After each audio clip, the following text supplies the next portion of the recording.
The Vrelian cubs tumbled through the observation deck like a furry avalanche, their 6 legs carrying them in chaotic spirals around the startled human.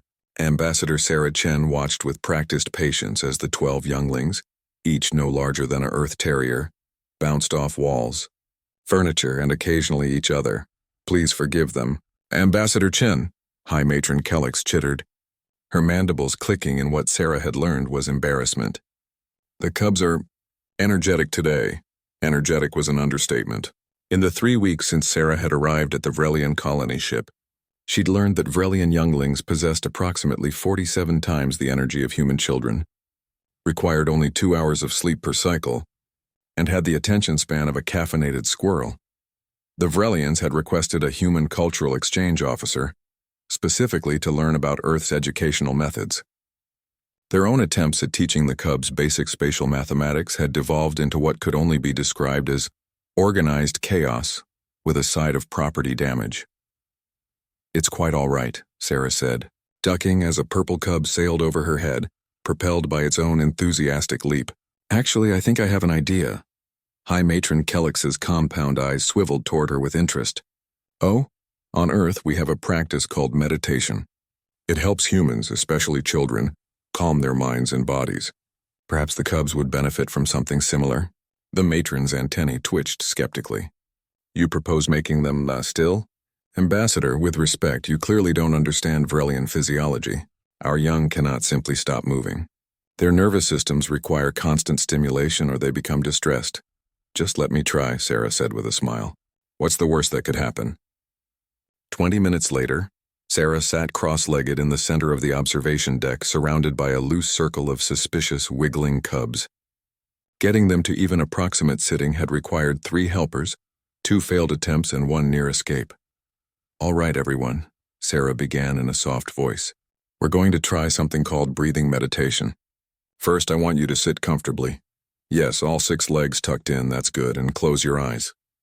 12 sets of compound eyes stared at her unblinking. "Right. Vrelians didn't have eyelids. Or, just relax your eyes. Don't focus on anything particular." Sarah adjusted her approach. "Now I want everyone to notice their breathing. Just pay attention to the air moving in and out." The cubs fidgeted. One started grooming its neighbor. Another began a slow sideways crawl toward the door. "Breathing in," Sarah continued, her voice dropping to barely above a whisper, "and breathing out, in and out. Notice how your body feels. Notice the air around you. Just be present." She'd learned this technique during her own stressful years in diplomatic training. The key was the tone, steady, rhythmic, almost hypnotic. She let her words flow slowly, each syllable measured and calm. Feel your body relaxing. Each breath takes you deeper into stillness. There's nowhere to go, nothing to do. Just this moment, just this breath. Something remarkable began to happen. The fidgeting slowed. The grooming stopped. One by one, the cubs settled onto their haunches, their 6 legs tucking beneath them in neat arrangements. Their antennae, which had been waving frantically, drooped into relaxed curves. Sarah continued, barely believing what she was seeing. "Breathing in peace, breathing out tension. Let your mind become quiet like a still pond. Let your thoughts drift by like clouds." She'd been speaking for perhaps 5 minutes when she noticed the first cub's head beginning to droop. Then another. Their small bodies swayed slightly, then stabilized, perfectly balanced on their tucked legs. High Matron Kellix, watching from the doorway, made a strangled chittering sound. "Breathing in calm, breathing out worry," Sarah whispered, fighting to keep her own voice steady. "Just rest in this moment, safe, peaceful, still." By the 10-minute mark, all 12 cubs sat in perfect stillness, their heads tilted forward, their breathing slow and rhythmic. They looked like small furry statues arranged in a meditation circle. They were asleep, sitting up, completely deeply asleep. "By the 3 moons," Kellix whispered, creeping closer. "Ambassador Chen, what have you done?" Sarah slowly rose to her feet, careful not to make sudden movements. I think I accidentally discovered that meditation mimics some kind of rest state for Vrelians." "Rest state?" Kellix reached out with one delicate manipulator arm to touch a cub's antenna. It didn't even twitch. "Ambassador, Vrelian cubs don't have a rest state. They're active or asleep, there's no in-between.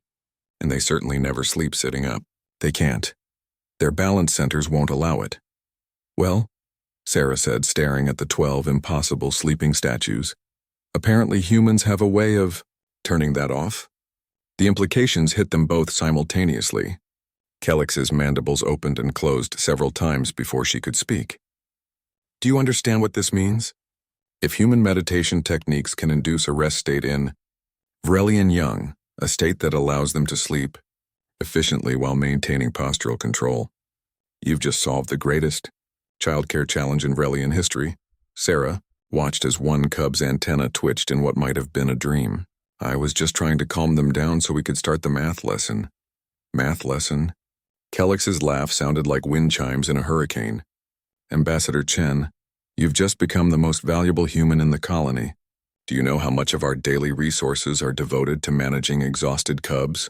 How many injuries occur because they can't achieve restorative rest? You've given us something we didn't even know we needed. Over the next hour, as the cubs gradually woke from their sitting meditation, refreshed, calm, and for the first time in their short lives, actually ready to learn, Sarah realized something profound about humanity's place in the galactic community. Humans weren't the strongest species. They weren't the smartest or the fastest, but they had spent millennia learning to manage their own chaotic minds, to find stillness in the storm, to rest while remaining aware, and somehow, impossibly, that very human skill had just changed everything for an entire alien species. The cubs, now attentive and focused, sat in neat rows as Sarah began her math lesson. They absorbed information with unprecedented clarity, their rest-refreshed minds working at peak efficiency. High Matron Kelix recorded everything, already composing the message she would send to the Vrelian High Council. The humans have taught us to sleep sitting up. Recommend immediate expansion of cultural exchange program. As Sarah watched the cubs solve their first spatial equation without a single incident of property damage, she smiled.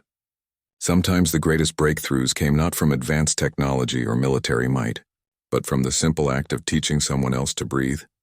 Humanity, it turned out, had been training for galactic diplomacy every time someone sat down to meditate.